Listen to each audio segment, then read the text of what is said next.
I'm Greg Hunter. Welcome to USAWatchdog.com. With us, I got a regular guest on.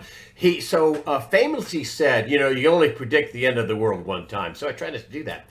But he has made some monster predictions. Came on in 2019 and said 2019 is going to be a lot like 2010. It's going to be a good year for gold. It was. I think we went to 1,500. In 2020, he says, I'm looking at gold at 1,800 bucks an ounce, which a lot of people didn't think would get there. Sure enough, it did. Back in July, one of my favorite calls, this is because he made a specific call. And he said, there's this whole elaborate layout about JP Morgan can't be short in silver or they're going to lose all their silver. It had 150 million ounces. They lost 30 million ounces in one shot. And I said, so the price of silver is going to go up. And when do you think it's going to happen? In a couple of weeks. And sure enough, when he made that call, it was around 17 and change. And it went up to ultimately 29 bucks. It's back down to 25 bucks. But sure enough, good call. Who am I talking about? I'm talking about none other than Craig Hemke, founder of TF Metals Report. Craig Hemke, analyst, business owner, and just all around nice guy. Craig, thanks for joining us today on USAWatchdog.com. Greg, thank you for the kind words. I've got my sorcerer's hat in the corner if you want me to pick it up and put it on while we talk. You made some good calls. This thing, the silver call, you made a lot of good calls, but the silver call was that was so short. It was like, it's going to happen within a couple of weeks. And sure enough, it did. That's when it started going right on up. It did go up to $2,900 in 2 weeks, $29 in 2 weeks, but it, started clearly going up. So what's going on now? Where are we in the arc of gold and silver in the land of $1.8 trillion stimulus package that the Senate's going to vote on is looking like it's conservative compared to the 2.4, 2.2 trillion that Pelosi wants. Where are we? Well, let's get to we'll get back to the big picture in a second, if that's okay. I just would, just in kind of the granular day-to-day stuff of how the precious metals trade. First of all, I want to remind everybody to not get caught up in that. Okay, I mean, it's nice sometimes, if you're a gambler and you want to make some extra dollars, it's nice when the price moves quickly like it did in July. I mean, you certainly can make some short-term profits. But the key in something like this, where we're talking about really, in a sense, a destruction of the monetary system, a shift away from this debt-based system where the debt levels are getting so extreme that to simply service the existing debt is forcing the Fed to monetize basically everything they can to get more cash out in the world. And so, you don't want to get yourself, trading all the time to where, I got to have a pullback and then I'm looking to get back in, because invariably you end up chasing, because you were waiting for a deeper pullback and then all of a sudden you're behind the 8 ball and all that. So the main thing that people need to be doing right now in this present time is being long-term investors. Not many people have been since the financial crisis of a dozen years ago. But you don't want to, in a bull market, bull fundamentals like we currently have, you don't want to, get cute and try to time the market and all that kind of stuff, because invariably you're going to be wrong at least half the time.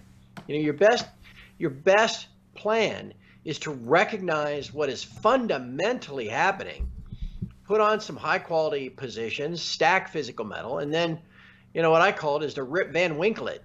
Just go to sleep. Just, I watch the price move up and down every day. As we're speaking here today, it's a tough day for precious metals.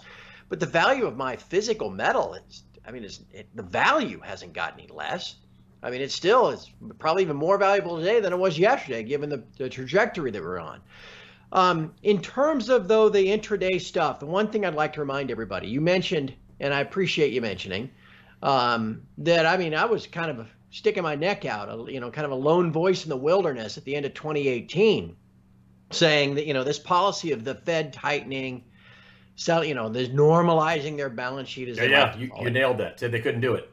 Yeah, they couldn't keep doing it. They'd been playing that charade for about 5 years, and they took their balance sheet down a whopping $700 billion, and they raised, the 10-year Treasury note got to about 3.25%, and that's when everything just started to completely collapse.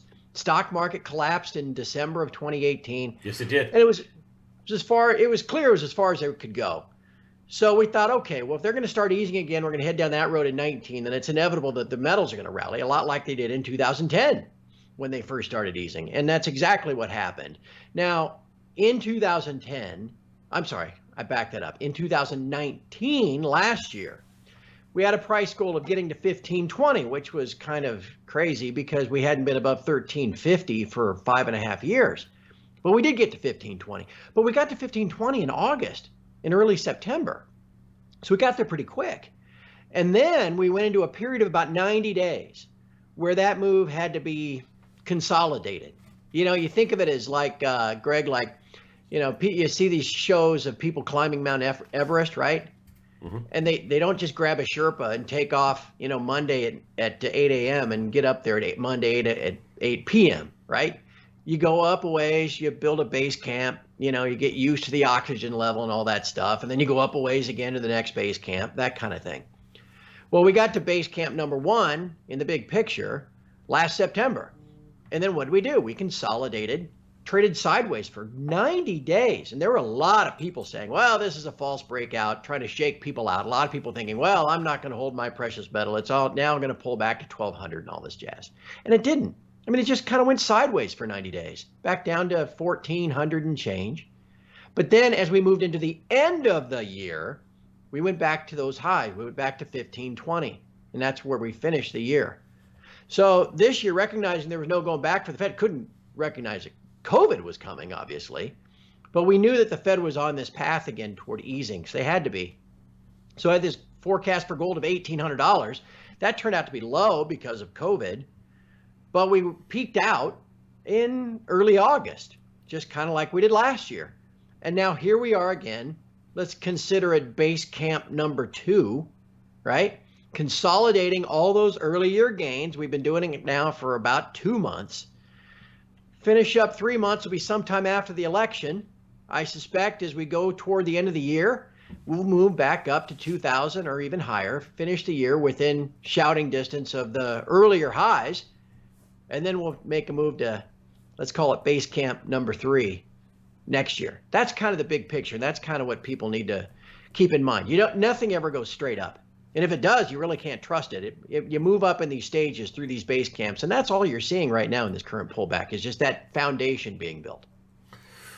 The money printing is, I mean, I had people on here, Nomi Prinz and other people who were just talking how the Fed is saying they're going to 10 trillion. Rickards told me they're going to 10, 12.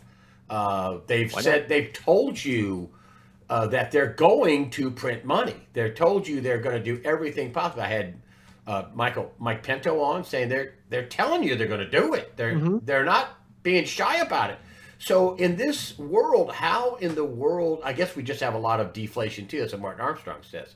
We have a lot of deflation in terms of all these businesses going under and all this. How high could this, I mean, this is getting shaky. Yeah, Glenn Beck was on the radio the other day, just this week, like a couple of days ago.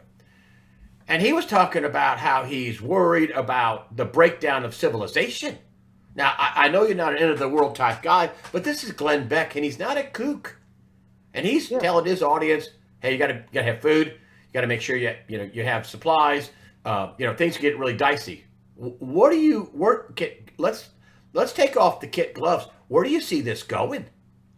Well, that advice is always good advice.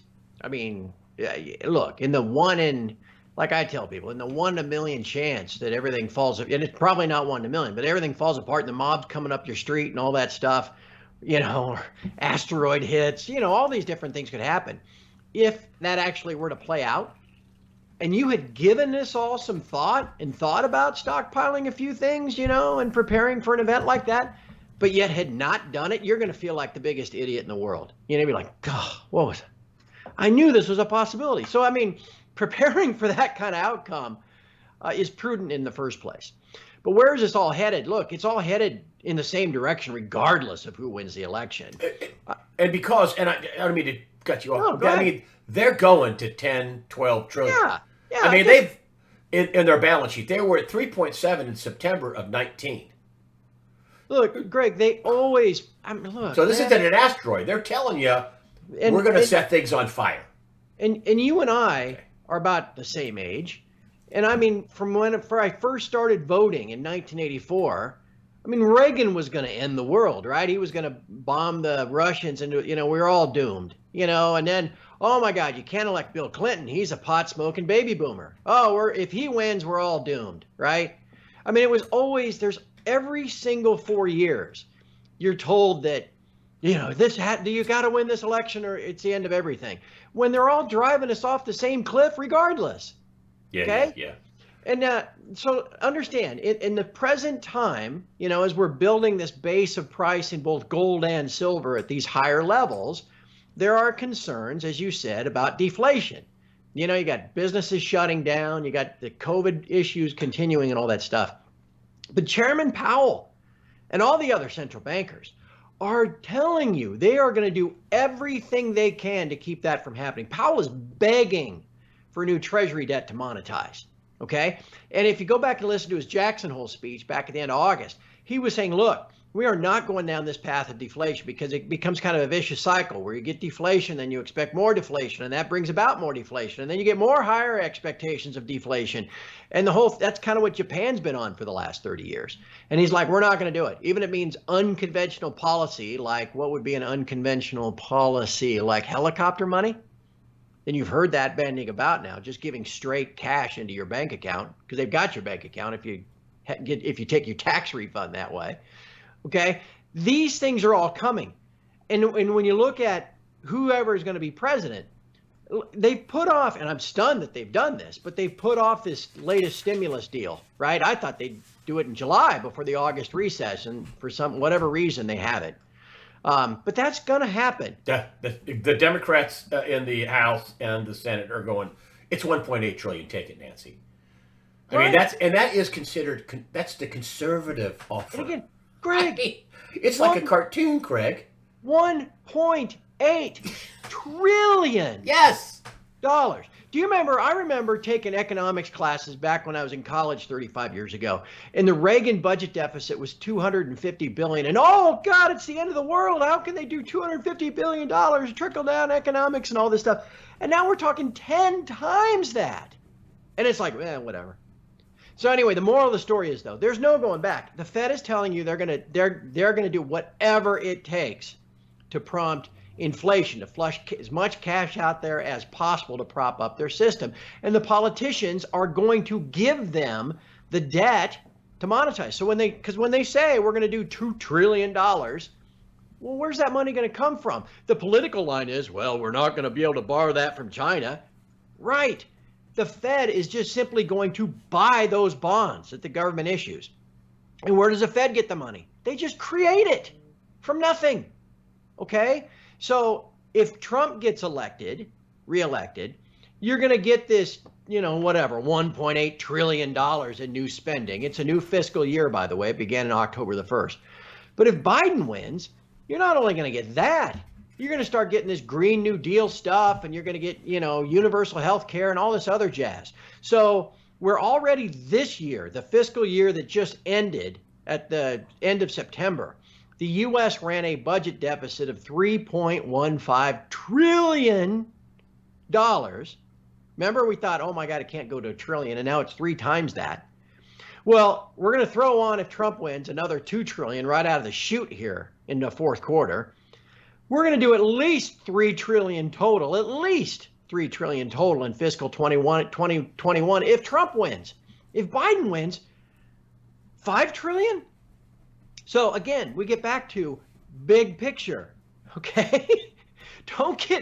Don't be cute here, man. Don't sit there and go, well, I think gold's going to pull back to 1800, so I'm going to wait. No, man, buy some today. And then if it pulls back to 1800, buy some more.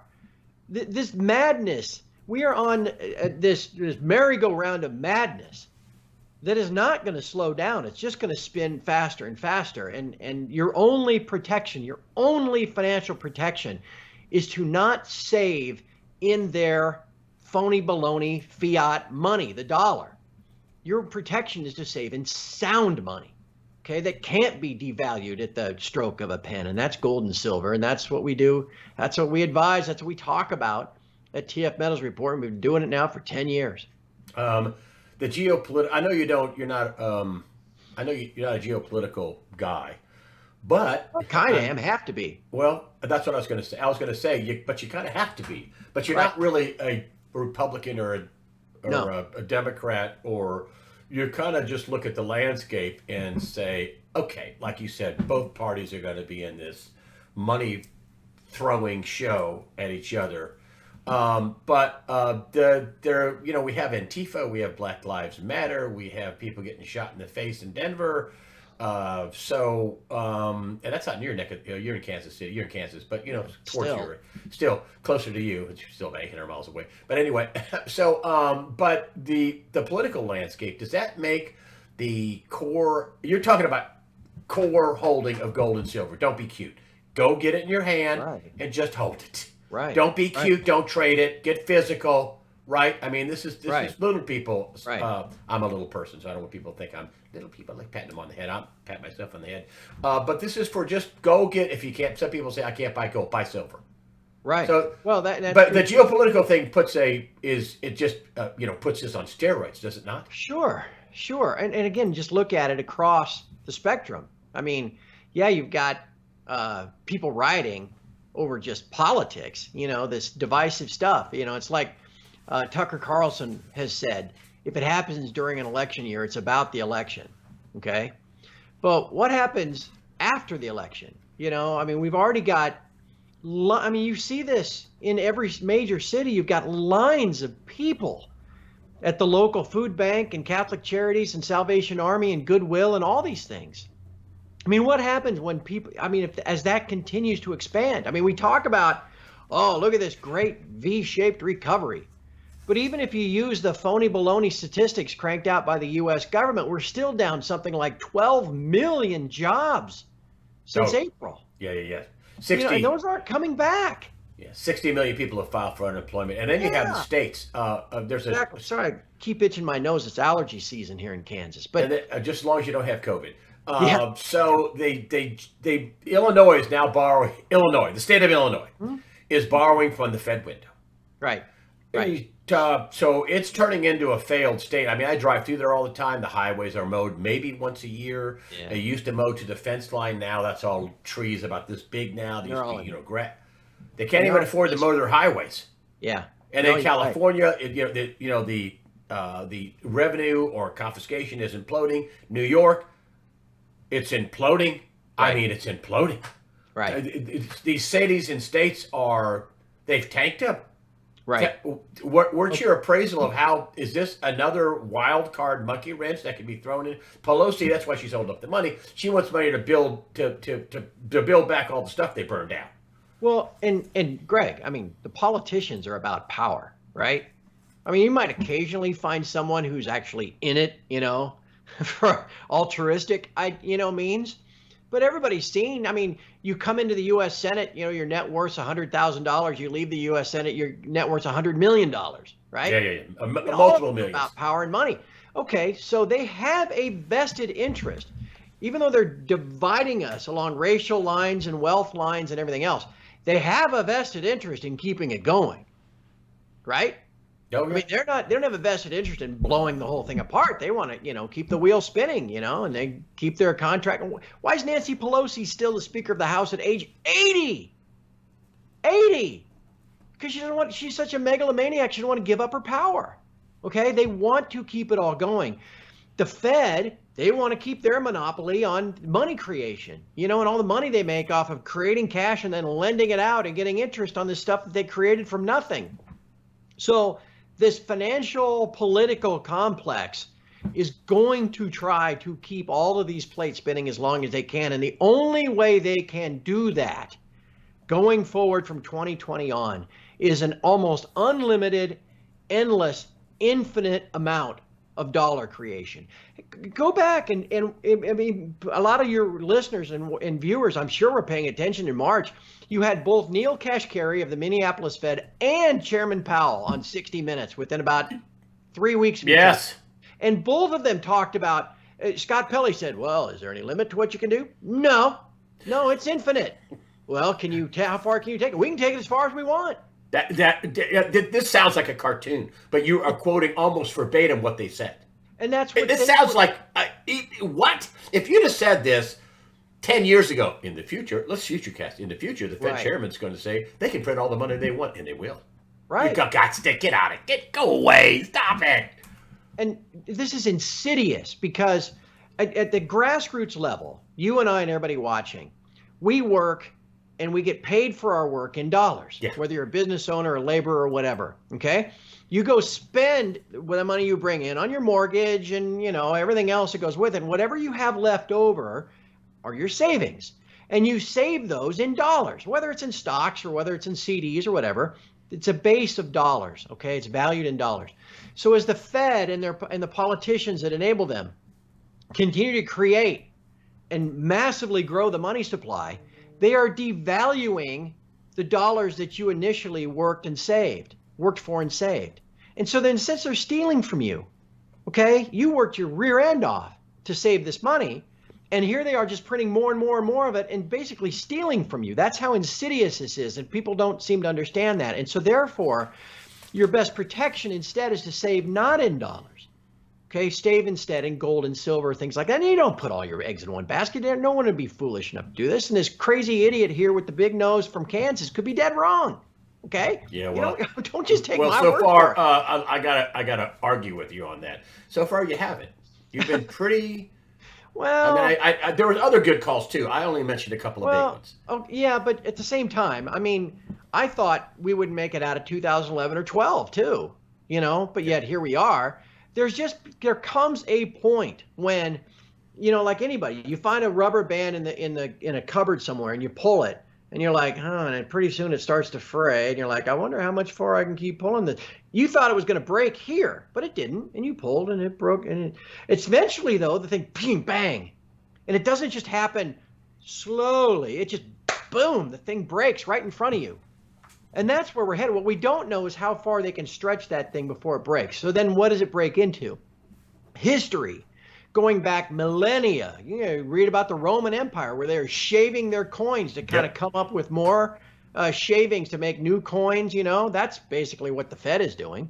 They're just using dollars instead of coins because the Romans would have done it, but they didn't think of it at the time. Okay. But what happens is the pendulum swings from a sound money basis all the way over here where the money's worth nothing, okay? And that has happened. My friend Will Middlecope wrote a book 8 years ago called The Big Reset. And in there, there's an appendix of every single fiat currency regime that has failed over the past 2,000 years, okay? And when they fail, the pendulum goes back here. And you start with sound money. And now the foolish people say, well, there's not enough gold in the world to do this. That's wrong. There's not enough gold at the $42 an ounce the U.S. values it or the $1,900 an ounce that it currently trades on COMEX. There's plenty of gold in the world at, I don't know, $30,000 an ounce or $20,000 an ounce. You just have to revalue it. Okay. And that is another thing that people need to understand about this bull market, where the Fed for years and decades didn't like a higher gold price because it was a reflection of a lack of confidence in the dollar and a lack of confidence in their schemes and all this kind of stuff. And now though, it's beneficial to the central bankers to have a higher gold price because their larger need is to spark these inflationary overtones, concerns, whatever. As Powell said at Jackson Hole in his virtual speech, and I mentioned earlier, this cycle of deflationary expectations is what they cannot have. So they don't mind a higher gold price either. They may necessarily don't want it skyrocketing maybe at present, but they're not, I don't think, fighting against us either. The only parties left fighting against us are these bullion banks with their massive short positions that they're underwater in. That's a topic for another day. Main thing though, Greg, that I just want your people to understand. This year is not any different from last year. We rallied into the late summer and then we consolidated a base camp for 90 days, setting up the stage for the next year's rally. That's exactly what we're doing because fundamentally things have not changed. Okay? Doesn't matter who wins the election. Well, I guess the only way it does matter is because Biden and the Democrats are going to drive the deficit to 5 or 6 trillion rather than Trump and the Republicans driving it to 3 or 4. What's another couple trillion amongst friends, Greg? Look, buy your gold, buy your silver. If you want to make some trading cash, buy some mining stocks. I saw some news from Kirkland Lake Mining just a couple of days ago about how much gold they're taking out of the mountain and all their mines, and they're just, you talk about a license to print money. They have a license to dig money out of the ground, basically. So there's a lot of cash to be made trading in gold stocks too. But again, if you buy them, trade them, think I'm going to buy a dip, all that kind of stuff, I think you paint yourself into a corner. The best thing you can do is to recognize what's going on, what is happening and is irreversible, and then just plan for the future. Understand that it's a foundational investment that you're making, and then just let it do its thing. And you don't get any money from the mining company. You just like that stock that you talk about. Yeah. I've held. You don't get any money. No, God, no. Okay. No. I just want to make sure people know that you're not. Right, because you're just saying that's just a stock that came up in your. Right. There's a lot of shills out there that run websites where they're financed. Here, I took a $20,000 check from this little mining company to put an ad on my site and talk about how great they are. I don't do that. I don't do any of that. I own Kirkland Lake. I've owned it since 2017 because Eric Sprott told me to buy it. And so I did. And it was like $7 a share, and now it's like $49. Oh, that's a good move. Yeah. Well, you talk about this kind of stuff on TF Metals Report. Let's talk about that. You've got your community. It's you have some free stuff on the website, tfmetalsreport.com. Yeah. But then you have this big, deep community of people that's global, and not a lot of trolls and shills and wise asses. And talk about that. Well, the site itself is about almost 10 years old now. Yeah. Wow, good. Long 10 years.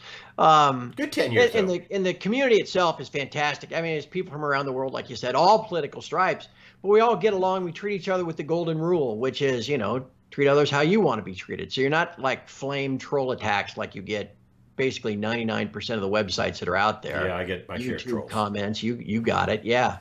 And the reason why is because we have this $15 a month membership fee, if you want to call it that, a subscription. So you can access the site, get my daily analysis in the morning, my podcasts each afternoon. And if people find that valuable, if anything, to time their physical purchases. If I can save you $1 by saying, we might be getting ready to fall back a little bit here. If I can save you $1 on 20 ounces of Eagles, that's $20. That more than pays for your $15 a month. And then you can come and go anytime. You can cancel anytime you want. You can buy an annual membership if you want. But I think in this environment, the more information sources you can get, the better. And some people say, well, it's groupthink and all that kind of stuff. But groupthink can be valuable when you're right. Because if you're out there on your own and you see a day like Tuesday where gold's down $35, you think, oh, God, this is terrible. I got to get out.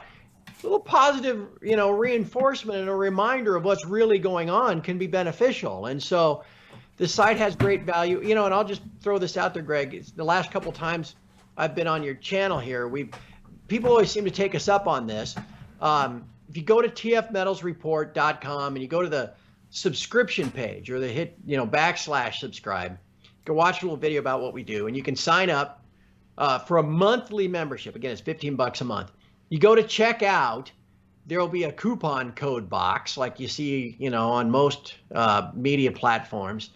If you type in a coupon code of Hunter, Hunter, that'll get you 50% off your first month. So instead of 50 cents a day, it'll be 25 cents a day. You can cancel anytime you want, but if you don't cancel, we'll just bill you at $15 a month the next month until you do cancel. Okay. Stay around as long as you want, but at least give you a chance. Look, I don't want to make, I've never been my intention to make it like $100 a month like some of these newsletter people and price people out. This stuff's too important. Yeah. Okay? You've been good. Yeah, and I've never had a complaint about you. And of course, just so people know too, you come on and I don't get any piece of your action. So I just have you on because I think you're smart. I just think you're a smart guy. And so, so that's the TF Metals Report. So, Craig, thanks for talking about your deal. Thanks for talking about your community. Thanks for telling us about, this is a great little, this is a good time for you to come on. This is perfect. Because you really frame things up to where it's like, no matter, and I had Axel Merck on. He had kind of the same thoughts you just said. They're going to print tons of money, right? I don't care who wins. They're going to print tons of money. And they are going to print tons of money. Yeah. Unless it breaks, and then they're going to have to do something else. And I don't know. Yeah. When is the rubber band going to go pink out? Now we got to do something else. It's different. Well, let's make sure we do this. That thing I wrote that you referenced in early January 2019 was my annual. I call it a macro cast. I put it out about the first week of January 19, and it all year played out like we said, almost exactly as I thought it would. The macro cast for this year went up in early January. And clearly, again, couldn't anticipate COVID, but we were going this direction anyway. Maybe we should try to talk again in early January. Oh, I'll get you on before then. I'll try to get you on before then. I might get you on before the end of the year, and you can give us a preview of your macrocast because you'll have it all in your you'll have it all motivated in your head. Right. All right, Craig Hemke, tfmetalsreport.com. I'll put the links on the website in the after the interview section, and also just before the interview. Craig Hemke, thanks for coming on and sharing your analysis and your opinion about what's going on. Really appreciate it. Thanks for joining us today on USAWatchdog.com. Always a pleasure, my friend.